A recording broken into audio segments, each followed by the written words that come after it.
점을 잘 보는 스님은 부모의 묘를 파헤치길 권했습니다. 부부는 왜 스님께 찾아갔는지, 거기서 나온 거대한 백사는 어떻게 부부의 인생을 바꿀지 이야기 시작하겠습니다. 가을이 깊어가는 시골 마을, 작은 초가집에서 중년 부부가 마주 앉아 있었다. 남편 김 씨는 거친 손으로 머리를 감싸며 깊은 한숨을 내쉬었고, 아내 박 씨는 빈 쌀독을 바라보며 눈물을 훔쳤다. 올해도 농사가 이 모양이니. 김 씨가 낮은 목소리로 중얼거렸다. 봄부터 이어진 가뭄으로 논밭의 곡식들이 제대로 연글지 못했고, 엎친 데 덮친 격으로 속까지 병들어 죽었다. 빚은 눈덩이처럼 불어났고, 이제는 하루 세끼 밥도 제대로 챙겨 먹기 힘든 지경이었다. 당신 이렇게 살 수는 없지 않겠어요? 박 씨가 떨리는 목소리로 말했다. 동네 사람들 말로는 산 너머 절에 계시는 스님이 점을 잘 본다고 하던데. 김 씨는 고개를 들어 아내를 바라보았다. 그의 얼굴에는 고민과 절망이 뒤엉켜 있었다. 평생 불교를 믿어온 부부였지만 이런 일로 스님을 찾아가는 것이 옳은 일인지 확신이 서지 않았다. 스님께 이런 속된 일로 찾아가도 되겠소? 김 씨가 망설였다. 부처님께서 중생의 고통을 외면하지 않으신다고 했잖아요. 우리도 살아야 하는데. 박 씨의 말에 김 씨는 결국 고개를 끄덕였다. 더 이상 미룰 수 없는 상황이었다. 다음 날 이른 아침 부부는 산길을 걸어 절을 찾았다. 고즈넉한 산사의 마당에서 혼자 앉아 경전을 읽고 있던 노스님이 그들을 맞이했다. 스님의 얼굴은 자비로웠지만 그 눈빛에는 깊은 지혜가 담겨 있었다. 스님, 저희 부부가 너무 힘들어서 찾아왔습니다. 김 씨가 무릎을 꿇고 절을 올렸다. 무엇이라도 하라고 하시면 하겠사오니 살 길을 일러주십시오. 스님은 한동안 조용히 부부를 바라보았다. 그리고 천천히 입을 열었다. 살 길이 없지는 않습니다. 하지만 쉬운 길은 아닙니다. 무엇이든 하겠습니다, 스님. 댁들 부모님 묘를 한번 파보십시오. 그러면 답을 얻을 것입니다. 부부는 깜짝 놀라 서로를 바라보았다.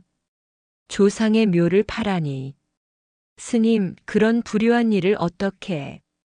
박 씨가 떨리는 목소리로 반문했다.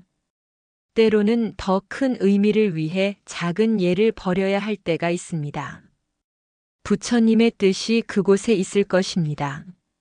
스님의 말에는 확신이 담겨 있었다.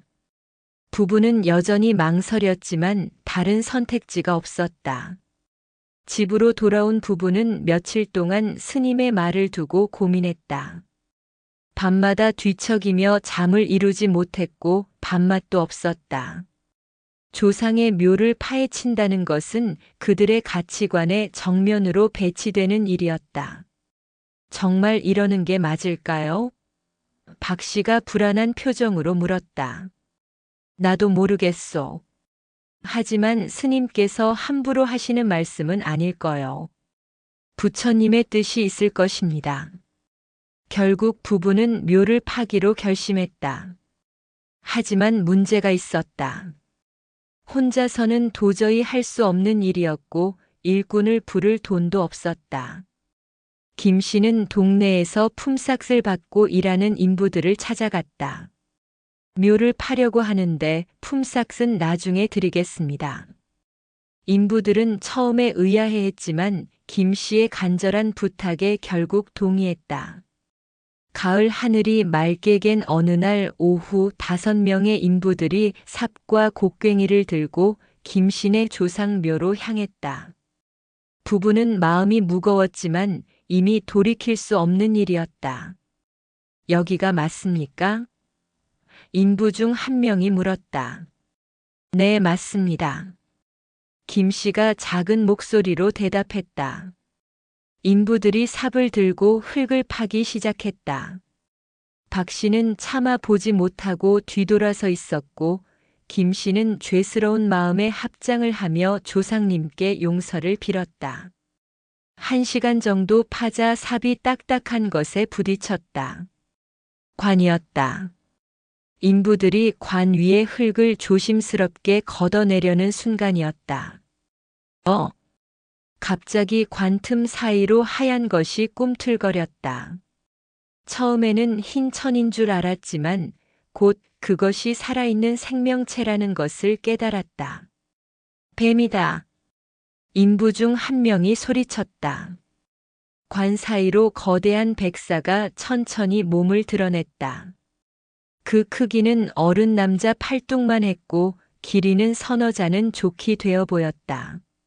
하지만 놀라운 것은 그 뱀이 전혀 도망가려 하지 않는다는 것이었다. 백사는 마치 오래전부터 이 순간을 기다리고 있었다는 듯 조용히 관 위에 또아리를 틀고 있었다. 그 모습은 신비롭기까지 했다. 햇살이 비치자 뱀의 비늘이 진주처럼 반짝거렸다. 이런 큰 뱀은 처음 보네. 부부는 처음에 당황했다. 스님이 말한 것이 바로 이 뱀을 가리키는 것일까? 그렇다면 이것을 팔아서 돈을 만들라는 뜻일까? 그러던 중에 누군가 외쳤다. 이야, 이거 대박이네. 인부 중 한 명이 눈을 반짝였다. 이런 큰 백사는 돈이 엄청날 거야. 그러게 말이야. 한약방에 가져다 팔면 큰 돈이 될 텐데. 인부들은 갑자기 흥분하기 시작했다. 그들에게는 이 뱀이 횡재로 보였다. 누군가 자루를 가져와 뱀을 잡으려 했다. 잠깐. 김 씨가 손을 들어 막았다. 그건 안 됩니다. 왜요? 이걸 팔면 우리 품삯도 충분히 나올 텐데. 아니, 그건. 김 씨는 말을 잇지 못했다. 불교도인 그에게는 생명을 해치는 일이 꺼려졌다. 더구나 스님이 이런 일을 하라고 하지는 않았을 것이다. 이 뱀을 보내줍시다. 박 씨가 나서서 말했다. 하지만 인부들은 이미 탐욕에 눈이 멀어 있었다. 이런 기회를 놓칠 수는 없었다. 아, 뭘 그렇게 점잖게 해요? 뱀 한 마리 잡는 게 뭐가 대수라고. 그들 중 몇 명이 뱀을 잡으려고 달려들었다. 하지만 신기하게도 백사는 그제야 움직이기 시작했다. 번개처럼 빠르게 관에서 빠져나온 뱀은 산 쪽으로 도망가기 시작했다. 잡아! 놓치면 안 돼! 인부들은 삽과 곡괭이를 버리고 뱀을 쫓아 뛰어갔다. 부부가 말리려 했지만 이미 그들은 정신없이 산속으로 사라져버렸다. 인부들이 사라진 후 파헤쳐진 묘 앞에는 부부만 남았다. 관은 그대로 드러나 있었고 흙더미가 사방에 흩어져 있었다. 해가 서쪽으로 기울어가고 있었다. 이제 어떻게 하지? 박 씨가 한숨을 쉬었다. 다시 메워야지 어떻게 하겠소. 김 씨는 인부들이 버리고 간 삽을 들었다. 둘이서 이 큰 구덩이를 다시 메우려면 밤늦게까지 걸릴 것이 분명했다. 조상님 죄송합니다. 김 씨가 무릎을 꿇고 절을 올렸다. 이런 불효한 일을 저질렀습니다. 부부는 해가 질 때까지 묵묵히 흙을 퍼나르며 구덩이를 메웠다. 등과 어깨가 아파 비명을 지르고 싶었지만 이것은 그들이 치러야 할 대가였다. 달이 중천에 떠오를 때까지 작업은 계속되었다. 마침내 묘를 원래대로 복구한 후 부부는 지쳐서 주저앉았다. 온몸이 욱신거렸고 손에는 물집이 잡혔다. 결국 얻은 것은 아무것도 없네요. 박 씨가 쓴웃음을 지었다. 그뿐만 아니라 인부들 품삯도 줘야 하고. 김 씨는 막막했다. 돈을 벌기는커녕 빚만 더 늘어난 꼴이었다. 스님의 말을 믿고 이런 일을 벌인 것이 원망스러웠다. 집으로 돌아온 부부는 녹초가 되어 마루에 털썩 주저앉았다. 몸은 피곤했지만 마음은 더욱 무거웠다. 내일 인부들이 찾아와 품삯을 달라고 하면 무엇이라고 대답해야 할까?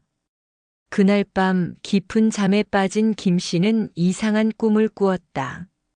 사방이 하얀 안개로 둘러싸인 공간에서 눈부시게 빛나는 존재가 나타났다. 그것은 흰옷을 입은 관세음 보살이었다. 보살님의 얼굴은 자비로웠고 그 주위에는 은은한 광채가 감돌고 있었다. 관세음 보살님은 말없이 고개를 돌려 어느 방향을 가리켰다. 안개 사이로 깊은 골짜기가 보였고 그곳에는 무엇인가 중요한 것이 있는 것 같았다. 김 씨는 꿈속에서 그 장소를 자세히 보려고 했지만 안개가 너무 짙어 정확한 모습을 파악하기 어려웠다. 다만 그곳이 집에서 그리 멀지 않은 곳이라는 것은 알 수 있었다. 관세음 보살께서 다시 한번 그 방향을 가리키자 김 씨는 간절한 마음으로 고개를 끄덕였다. 그 순간 꿈에서 깼다. 여보. 김 씨가 잠에서 깨어나자마자 아내를 흔들었다. 왜 그래요? 박 씨가 잠이 덜 깬 목소리로 대답했다. 꿈을 꿨소. 관세음 보살께서 어떤 곳을 가리키시더구만. 김 씨가 꿈 이야기를 자세히 설명하자 박 씨의 눈이 크게 떠졌다. 어머, 나도 똑같은 꿈을 꿨어요. 정말요? 네, 흰옷을 입은 관세음 보살이 골짜기를 가리키시더라고요. 안개가 너무 짙어서 잘 보이지는 않았지만 부부는 서로를 바라보며 소름이 끼쳤다. 같은 꿈을 꾸었다는 것은 우연이 아닐 것이다. 분명 부처님께서 그들에게 무언가를 알려주려는 것이다. 그곳이 어디인지 아세요? 박 씨가 물었다. 아마 마을 뒷산 깊은 골짜기인 것 같소. 안개가 자주 끼는 곳 말이요. 그렇다면 내일 가서 확인해 봐야겠네요. 부부는 다시 희망을 품기 시작했다. 어쩌면 그곳에 무언가 보물이 묻혀 있을지도 모른다는 생각이 들었다. 다음 날 아침 일찍 부부는 꿈에서 본 그 장소로 가려고 준비를 하고 있었다. 그때 대문 밖에서 소란스러운 소리가 들렸다. 김서방, 나와 보시오. 김 씨가 나가보니 어제 묘를 판 인부들의 가족들이 대거 몰려와 있었다. 부인들과 아이들까지 포함해서 10명이 넘는 사람들이 집 앞을 둘러싸고 있었다. 김 씨는 당장 줄 삭이 없었기 때문에 걱정했다. 하지만 뜻밖의 이야기가 나왔다. 우리 남편들이 어디 간 거요? 인부들의 아내 중 한 명이 다그쳤다. 어제 저녁부터 집에 안 들어왔다고요. 뭔가 사고라도 당한 거 아니에요? 가족들의 다그침에 김 씨와 박 씨는 얼굴이 하얘졌다. 분명히 뱀을 쫓아서 산으로 들어갔는데 김 씨가 설명했다. 뱀이라고요? 무슨 뱀을 쫓아서 밤새 안 들어와요? 가족들은 더욱 걱정스러워했다. 산에는 야생동물도 있고 깊은 골짜기도 많아서 길을 잃으면 위험했다. 우리가 찾아봐야겠어요. 박 씨가 남편을 바라보며 말했다. 그 순간 김 씨는 번뜩 깨달았다. 꿈에서 관세음 보살께서 가리킨 곳이 바로 그들이 있는 곳일지도 모른다는 생각이 들었다. 저희가 찾아보겠습니다. 김 씨가 가족들에게 말했다. 어디서 찾을 건데요? 산이 이렇게 넓은데. 아는 곳이 있습니다. 부부는 꿈에서 본 골짜기로 향했다. 인부들의 가족들도 뒤를 따랐다. 그 골짜기는 평소에도 안개가 자주 끼는 곳으로 길을 잃기 쉬운 곳이었다. 골짜기 입구에 도착하자 정말로 짙은 안개가 자욱하게 끼어 있었다. 앞이 보이지 않을 정도였다. 이런 곳에서 어떻게 찾아요? 가족들이 걱정했다. 하지만 김 씨는 이상하게도 길을 알 것 같았다. 꿈에서 본 것과 똑같은 풍경이었다. 마치 누군가가 그를 인도하는 것 같았다. 이쪽으로 오세요. 김 씨가 앞장서서 안개 속으로 들어갔다. 한참을 걸어가자 희미하게 사람 소리가 들렸다. 신음소리 같기도 하고 누군가를 부르는 소리 같기도 했다. 여기요. 여기 있어요. 안개 속에서 목소리가 들렸다. 부부가 그 방향으로 달려가자 나무 뿌리 사이에 웅크리고 있는 인부들을 발견할 수 있었다. 인부들은 말이 아니었다. 옷은 나뭇가지에 걸려 여기저기 찢어져 있었고 얼굴과 팔에는 가시에 긁힌 상처가 가득했다. 밤새 추위에 떨며 지낸 탓에 입술은 파래져 있었고 몸은 심하게 떨리고 있었다. 그들은 부부 일행을 보자 환호하며 눈물을 흘렸다. 백사를 쫓다가 이 골짜기에 들어왔지만 짙은 안개 때문에 방향 감각을 잃고 헤맸던 것이다.